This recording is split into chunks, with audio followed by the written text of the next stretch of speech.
इस कहानी में आप सुनेंगे कि एक छोटा सा बच्चा था जिसकी उम्र लगभग 15 वर्ष थी। उसे हर छोटी सी बात पर क्रोध आ जाता था। इस कारण वह हर किसी से झगड़ता रहता था। कभी कभी क्रोधित होने के कारण वह अपने साथ खेल रहे बच्चों को पीट देता था, तो कभी कभी उसकी धुनाई भी हो जाती थी। उसके घर वाले उसकी इस आदत से बहुत परेशान थे, लेकिन कुछ ही दिनों में उसका क्रोध एकदम शांत हो गया और उस बच्चे ने क्रोध पर नियंत्रण करना सीख लिया। आखिर कैसे हुआ ये? आइए सुनते हैं इस कहानी में। क्रोध पर नियंत्रण कैसे करें? गौतम बुद्ध की कहानी जो आपको बदल देगी। एक छोटा सा बच्चा था। अभी वह सिर्फ 15 साल का था, लेकिन उसे क्रोध बहुत आता था। वह जरा सी बात से चिढ़ जाता था और जब उसे क्रोध आता तो उसका अपने ऊपर नियंत्रण नहीं रहता था।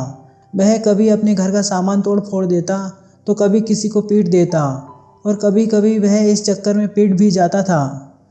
एक बार अपने विद्यालय के मित्रों के साथ खेलते हुए उसे क्रोध आ गया और वह जरा सी बात से ही अपने मित्रों से झगड़ने लगा। उसके सभी मित्र उसकी इस आदत से बुरी तरह से परेशान थे। सबने उसे बहुत समझाया, लेकिन वह नहीं माना। उसके अगले दिन भी वह अपने विद्यालय के कुछ छात्रों से लड़ पड़ा। इस कारण सभी ने मिलकर उसकी कसकर धुनाई कर दी।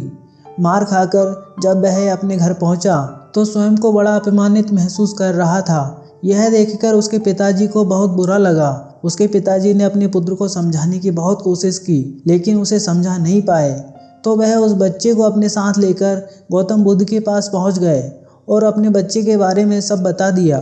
तब गौतम बुद्ध उस बच्चे से बोले, तुम चाहो तो अपनी इस आदत को बदल सकते हो। उस बच्चे ने झट से पूछा, कैसे? तब गौतम बुद्ध ने उससे कहा, जब तक तुम अपने क्रोध पर नियंत्रण करना नहीं सीख जाते, तब तक तुम्हें इसी गुरुकुल में रहना होगा और जैसा मैं कहूँ वैसा ही करना होगा।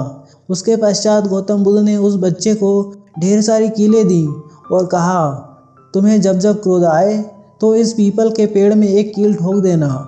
यह सुनकर उस बालक ने पूछा, पर कीलों से मेरा क्रोध शांत कैसे होगा? तब गौतम बुद्ध उसे समझाते हुए कहते हैं, ये उपाय करके तो देखो, हो सकता है इससे तुम्हारा कोई फायदा हो जाए। उस बालक को ये बात समझ में आ गई। उसने गौतम बुद्ध की बात मानते हुए उन कीलों को अपने पास रख लिया। अगले दिन भगवान बुद्ध ने सुबह सुबह उस बालक से कहा, तुम्हें इन शिष्यों के साथ मिलकर यहाँ की सफाई करना है। यह सुनकर उस बच्चे को बहुत क्रोध आया। वह तुरंत उस पेड़ के पास गया और पीपल के पेड़ में एक कील ठोक दी।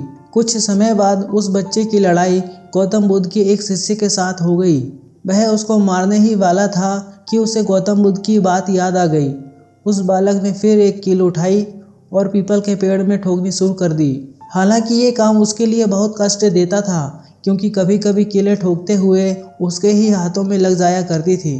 लेकिन फिर भी वह तब तक कीलें ठोकता रहता जब तक उसका क्रोध शांत नहीं हो जाता था। जब शाम हुई तो गौतम बुद्ध बोले, तुम उस पेड़ के पास जाओ और उन कीलों को गिनकर मुझे बताओ कि तुम्हें आज कितनी बार क्रोध आया। जब उस बच्चे ने उन कीलों को गिना तो उनकी संख्या 30 थी। अगले दिन गौतम बुद्ध ने उस बालक से कहा, आज तुम अपने साथियों के साथ मिलकर जल भरने का कार्य करोगे। फिर क्या था?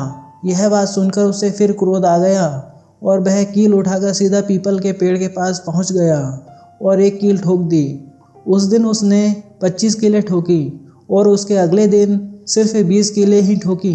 इस तरह उस बच्चे के दिन गुजरते गए और कीलों की संख्या दिन ब दिन कम होती गई। एक दिन उस बच्चे को एहसास हुआ कि कीलें ठोकने से ज़्यादा आसान तो अपने क्रोध को नियंत्रण करना है। वह खुश होकर गौतम बुद्ध के पास गया और बोला, गुरुजी, मुझे क्रोध पर नियंत्रण करना आ गया है। भगवान बुद्ध उसकी बातों से बहुत प्रसन्न हुए और फिर उसे उस पेड़ के पास ले जाकर बोले, तुमने जितनी भी कीलें इसमें ठोकी हैं, वे सभी कीलें निकाल दो। यह बात सुनकर उसे क्रोध नहीं आया, बल्कि वह प्रसन्न होकर बोला, ठीक है गुरुजी। उसने एक एक करके उन सभी कीलों को उस पेड़ से निकाल दी। तब गौतम बुद्ध उसे समझाते हुए बोले, बेटे, इस पीपल के पेड़ के तने पर बने इन सैकड़ों कीलों के निशानों को देखो। इनकी वजह से यह पेड़ कितना बदसूरत हो गया है। इसी तरह जब भी तुम किसी पर क्रोध करते हो तो ऐसे ही घाव के गहरे निशान सामने वाले के मन पर बन जाते हैं। इसलिए हमें क्रोध नहीं करना चाहिए। इससे हमारे जीवन पर बहुत बुरा प्रभाव पड़ता है। यह बात उस बालक के मन में उतर गई। उसने कहा, आप ठीक कहते हैं गुरुजी, अब मैं कभी भी किसी पर क्रोध नहीं करूँगा। यह कहते हुए उस बच्चे ने कीलों का डिब्बा गौतम बुद्ध को वापस कर दिया, क्योंकि अब उसे क्रोध को नियंत्रण करने के लिए कीलों को पेड़ पर ठोकने की आवश्यकता नहीं थी। दोस्तों, हमें इस कहानी से यह सीख मिलती है कि हमें किसी पर भी क्रोध नहीं करना चाहिए, क्योंकि क्रोध में बोले गए शब्दों से सामने वाले के मन में हमेशा के लिए घाव बन जाते हैं, जो क्षमा मांगने पर भी नहीं मिटते।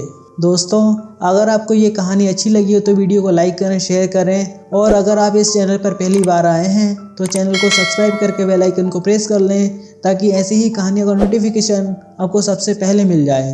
Thank you for watching.